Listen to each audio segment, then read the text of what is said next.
Wasak ang ilang ari-arian at apektado rin ang kabuhayan ng ilang residente sa pananalasa ng bagyong Ferdy sa Ilocos Region.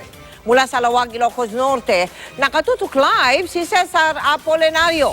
Sar. Mel, naramdaman sa ilang bayan sa Ilocos Provinces ang bagyong Ferdy kaya nakahinga ng maluwag ang maraming Ilocano lalo na nang malaman nila na nakalabas na ng bansa ng bagyo na walang gaanong naapektuhan.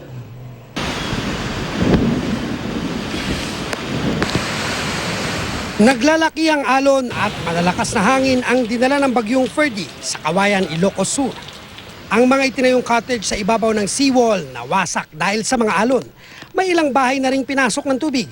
Hindi makapaglayag ang mga mangingisda at apektado rin ang kabuhayan ng ilang fish cage owner. Sa bayan ng Solsona sa Ilocos Norte, inanod ng umapaw na ilog ang ginagawang tulay.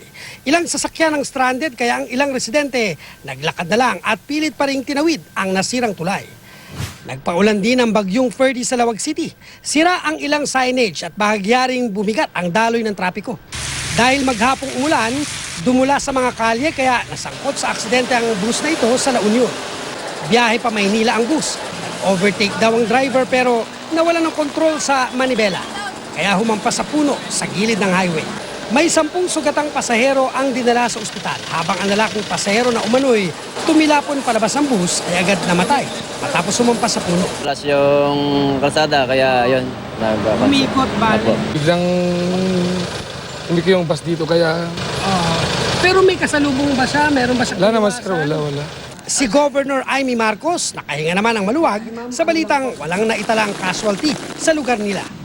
Hindi rin gaanong naapektuhan ang infrastruktura sa buong probinsyang sakop niya. May himala. Wala talagang casualty rito at halos dinaanan lang kami at nadiligan sa Ilocos Norte. Tuwan-tuwa nga yung mga farmers, very productive, very beneficial yung rains.